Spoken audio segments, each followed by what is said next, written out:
Fala pessoal, beleza? Boa noite. Vamos ao nosso recap de hoje, tá? Dia 30/9. Mini índice, contexto de movimentação do preço, né? E aqui temos conversado, né, sobre melhores trades. Aqui nos 60 minutos, pessoal, a barra 1 do dia, né, ela acaba não conseguindo romper a POC mesmo, né? Durante a sua formação, em determinado momento, ela sendo uma excelente barra de alta, né? Porque em determinado momento essa barra ela abre nesse ponto, né? Em determinado momento ela esteve aqui, né? Como uma excelente barra de alta, mas ela acabou tendo, né, um retorno bastante agressivo ali, né, a partir, né, do terceiro alvo, né, do pivô mais próximo dessa movimentação e depois, né, do próprio gap de média ali dos 5 minutos. Também tivemos, né, o gap de média ali no 15, né, no começo da manhã ainda. Uma barra que muda um pouco as coisas, né, pessoal? Isso aqui é sempre, tá? Sempre que a gente tem a barra 1, né, como um doji, a barra seguinte a ela, né, ela não pode ser uma barra sobreposta. Porque se essa barra ela fecha aqui dentro, né, foi um dos pontos que a gente conversou, se ela fecha contida, a predisposição, por exemplo, mesmo que ela fechasse aqui, ó, se a gente tivesse um fechamento razoavelmente assim, ó, né, mesmo que tivesse muito pavio, essa movimentação sendo, né, barras sobrepostas, lateralidade acima da 20, ainda seria melhor, né, a gente estar trabalhando movimentações a princípio de compra para fechar gaps, né, de tempos menores, tá? E aí a barra de meio-dia, né, ela deu uma de meio-dia, não, das 14, né? Que horas foi essa barra aqui? Aqui é a barra de meio-dia, né? A barra de meio-dia ela fecha como uma outside bar. Ela vem acima e fecha abaixo, né, das mínimas prévias. Aqui dava para a gente esperar continuidade com ou sem correção. A, a ideia de ser com correção, né, até um dos amigos, né, me fez essa pergunta, porque normalmente a gente repete a ideia de com ou sem correção. Tem momento que a gente não espera correção e tem momento que a gente espera. Nesse caso aqui, ainda pensaria em esperar uma certa correção por conta do alinhamento das médias, né? Não era um alinhamento vendedor. Às vezes você tem uma outside saindo das médias já alinhada. E aí isso, né, tem uma predisposição à continuidade direta. Nesse caso aqui, né, ainda não havia, mas daria para esperar, né, vendas, né, posterior a essa movimentação aqui. É um dos pontos, né, que a gente havia falado que era no caso, né, de pontos de venda, né, depois de pequenas correções. Aqui ele fez uma correção mais ampla, né? Aqui, ó, uma correção mais ampla. Deixa eu colocar aqui no Fibo. Né? Fica um pouco mais de linha a princípio, né? Mas barra 1 do dia, né, pessoal? Ela acaba alcançando alguns alvos, inclusive alvo da WED dos 5 minutos, né? A gente já vai para lá. Aqui a gente teve rompimento, né? E gap aberto, né? Não foi uma boa barra de continuidade, porque ela não chega a se afastar, por exemplo, da máxima da barra anterior, mas ficou rompimento e gap. Isso é positivo, né, frente àquilo que a gente estudou quanto à continuidade, mas o mercado, né, acabou ainda fazendo um topo mais baixo, né, depois do topo da máxima anterior. Então aqui a gente acaba tendo um grande impulso e isso daqui é, né, uma correção. Aqui é a região de 61,8 do dia anterior, né, aqui dentro da ideia do FIBO automático. Mas as coisas ficam mais interessantes, né, no próprio 5 minutos ali, né, onde há um pouco mais de possibilidade de leitura. Tá? Deixa eu só tirar um pouco dessas linhas aqui, né? Mas aí a gente já vai para os 5 minutos para a gente conversar um pouco mais. Aqui no 15, né, a gente tem um impulso, né, forte de baixa. Aqui você vê uma correção de 3 barras, lá nos 5 minutos isso daqui foi um micro canal de alta. Aqui você vê, né, uma forte 2BR fechando bem perto da sua mínima. Venda, né, um pouco mais arriscado, porque não fica tanto espaço, né, não fica um risco-retorno muito positivo, né, mas acaba sendo um retorno na média móvel de 20, né, pessoal? Ele até consegue vir acima da média móvel de 20, mas a retomada é rápida. Isso aqui acaba sendo um setup de retorno à média, tá? E 50% do dia. Né? Ainda retomando aqueles pontos que a gente falou, né, dentro do estudo, muitos pullbacks, né, acabam sendo na região de 50% do dia. Um dos amigos me mandou a pergunta, né, hoje ainda pela manhã, se isso daqui, né, ainda era lido, né, como uma possibilidade de correção. Sim, né, até porque, né, se você observa, né, essa movimentação aqui, ó, até porque se você observa, né, essa movimentação de baixa, né, e você tem tudo isso daqui, ó, e você observa, por exemplo, a mesma ideia do FIBO alto, você tem aqui os 50% do dia. Aqui pouco acima você tem o 61,8, né, são níveis de correção, são pontos que a gente havia falado. E aqui, pessoal, ficaram alguns gaps abertos. E aí, voltando a abordar, né, aquele assunto do nosso estudo de final de semana, aqui teve tendência, tá? Deixa eu só esclarecer um ponto também que foi dúvida de um dos amigos, né? Aqui eu tenho fechamentos, né, primeiro fechamento completo aqui, ó, abaixo da 20. Com essa barra aqui, ó, a gente tem 19. 19 já dá para a gente considerar a tendência, né? A gente fala sobre 20, mas 19, né, sendo razoável, a gente já pode considerar uma tendência de baixa. Então aqui, basicamente, a gente teve um novo gap de média, né? E a venda, aqui ficou um pouco mais difícil, porque a venda veio direto de L1 e ela não teve uma venda de L2, né, uma correção. Ela só teve a venda de L1 e ela veio fazer o teste da mínima, né, dessa tendência. Testou a mínima da tendência, testou a POC, né? Mas, né, ainda falando um pouco sobre a movimentação da manhã, aqui no começo da manhã eu acabei fazendo uma venda, pessoal, fazendo parcial aqui no fechamento do gap. Como eu falei, né, um ponto que deveria ter sido feito, né, pelo menos por mim, um dos amigos fez, né, ele acabou pegando a compra aqui, né, no retorno do fechamento do gap, né, aproveitando essa movimentação ainda, né, e ele pegou bastante, né, dessa movimentação. Eu peguei a venda e depois acabei fazendo parcial aqui e encerrando, ali por conta do 1 minuto. Qual foi a ideia da venda, né, pessoal? Ele abriu em cima da POC dos 60 minutos, ó. A abertura do dia em si, ó, o preço abre aqui, ó. Ele abriu testando essa região de POC. Então, se ele abriu testando uma região de resistência e as médias estavam flat, para mim ele já estava alto, né, numa resistência. E aí acabou pagando, né, um pouco essa movimentação aqui da manhã. Depois aqui, como eu falei para vocês, eu deveria ter pego, né, a movimentação da compra, né, mas acabei só fazendo parcial e depois encerrando, né. Como não realizei lucro 100% aqui no fechamento do gap, acabei não saindo, né, não entrando, né, logo na sequência. Um dos pontos do estudo da manhã, né, pessoal, foi a movimentação de uma, duas, três puxadas. Se a gente tem três puxadas, né, retomando aquilo que a gente falou, a gente tem ponto de inflexão na parte mais alta, que parte, né, da nossa segunda puxada, né, ou seja, aqui.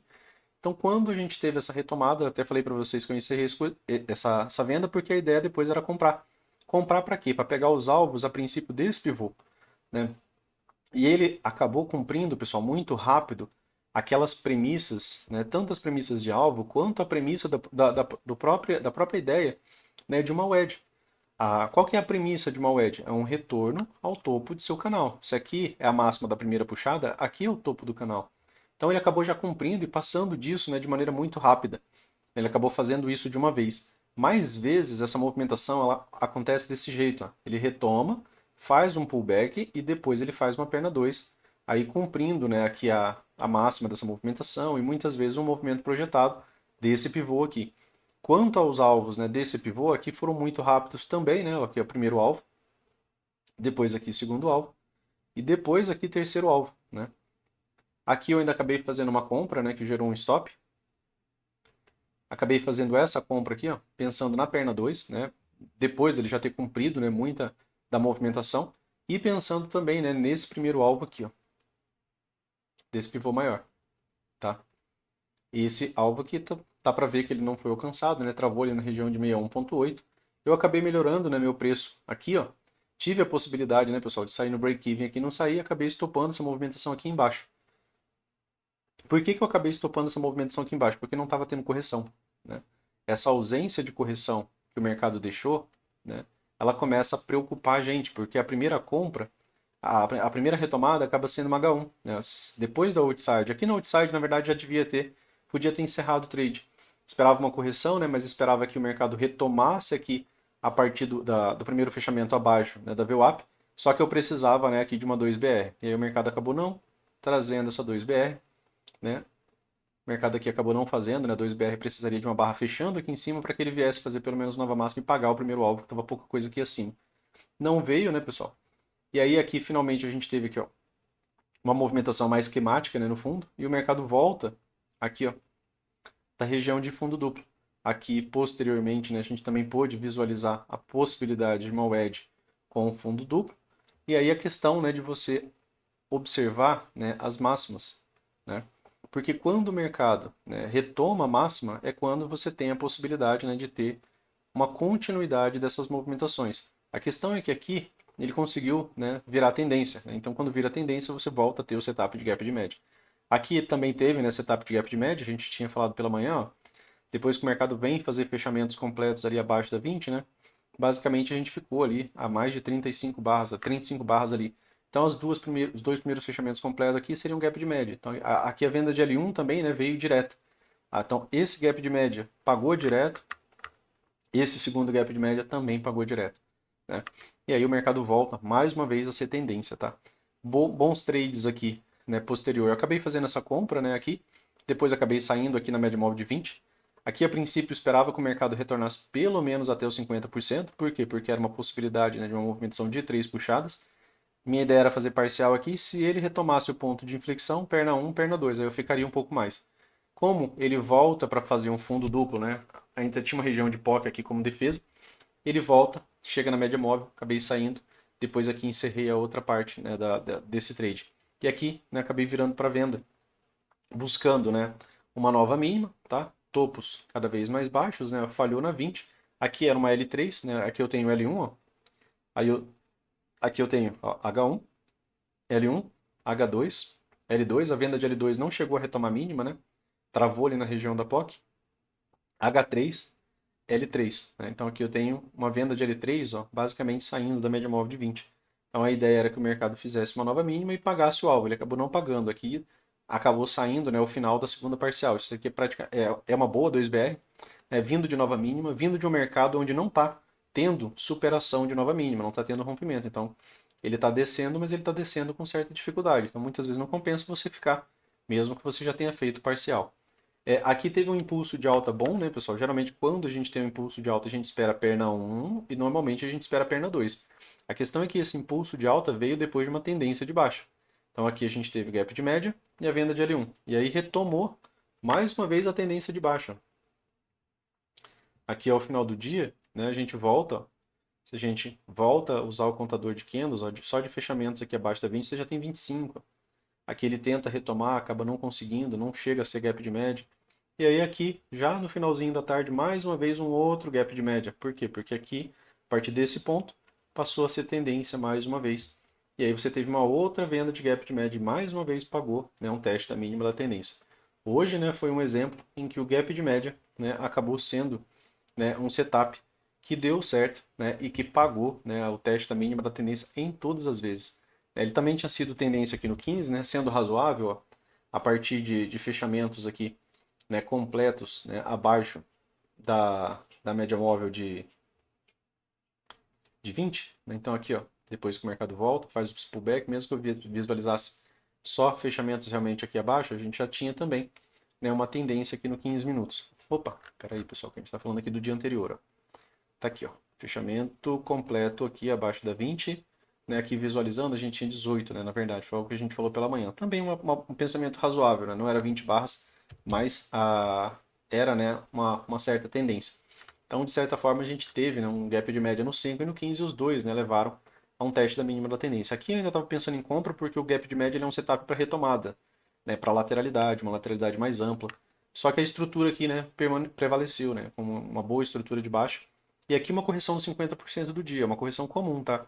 Até aqui, ó, até os 50%, até o 61, são pontos, né, de correção que são comuns, né, dentro do mercado, né, dele realizar. Por isso até mesmo que a gente deixa, né, a ideia do FIBO alto. E quando a correção é tão rasa que não chega nem no 38,2, é porque ela está muito fraca. Então, correções que não conseguem retomar, né, nem mesmo mais do que o 38,2, né, elas são mais fracas. Aqui ó, retomou 50%, aqui 38,2%, aqui 50%. E depois disso, né, não retoma nem mesmo mais o 38,2, tá? Então, basicamente, né, foram trades de venda. Os pontos, né, de pausa, né, dessa movimentação, região de POC, região de POC, região de POC, até finalmente, né, ter uma barra com melhor convicção aqui para romper. Né? Vejam que aqui a gente tem barra, barra, volta. Né? Então o preço consegue algumas pausas, né, nessa região. É um bom ponto também, às vezes, para fazer realização de lucro, tá? E usar como magneto, quando você está, né, dentro desse tipo de cenário, né? Quando você consegue uma venda um pouco mais alta, para usar como ponto de parcial. Eu uso bastante dessa maneira. Então, é uma forma, né, de visualizar também essas regiões com magneto, porque são regiões de troca de contrato. Né? Acabou ficando outra aqui, ó, nesse impulso de alta. Né? O mercado acaba voltando para testar ainda essa região, né, por mais uma vez. Tá? Então, bons trades do dia ali, a princípio, né, eu deveria até ter mesmo focado na compra, porque eu teria lucrado mais. Peguei esse scalp aqui na venda. A minha compra aqui acabou se tornando stop, porque eu comprei depois, né, de alvos, pensando já nesse pivô maior, né, aqui, pensando nesse rompimento aqui. Ficou gap, né, pessoal, mas o mercado acabou não trazendo, né, uma boa movimentação do preço. E aí aqui, né, uma dúvida, né, que um dos amigos perguntou, né, sobre se aqui ainda era correção. né, uma visualização é a seguinte, ó. Quando que a gente começou a ter, né, essa movimentação como um rompimento? Ó, tem barra de rompimento, eu também não tenho uma barra de continuidade, eu tenho um doji de alta, né? O ideal é que a gente tenha gap e tenha continuidade na movimentação. Mas a avaliação central que a gente estava fazendo era uma avaliação de rompimento intraday. Então eu queria ver barra de rompimento e continuidade. Tenho boa barra de rompimento, a continuidade ruim. Boa barra de rompimento, barra de continuidade razoável, continuidade. Opa, Luciano, eu tive ó, um pequeno gap aberto aqui, ó, a princípio, tá? Lembra que a gente estava fazendo aquela avaliação sobre gap, né? Sobre aquilo que o Brooks falou, que muitas vezes a gente vai estar avaliando esses rompimentos, tanto desse pivô intraday quanto dessa outra mínima, né? Porque às vezes tem pontos de swing mais baixo, tá? E aí o mercado, né, acabou confirmando esse rompimento aqui, ó. E aí quando o mercado faz esse tipo de correção, esse alvo desse pivô aqui, ele ainda existe, tá, pessoal? Por quê? Porque qualquer topo que ele venha fazer que ele não retome essa máxima, esse pivô aqui ainda pode ser projetado, né? E aí vocês viram, né, que no dia de hoje ele pagou o primeiro e pagou o segundo alvo desse pivô intraday. Ó.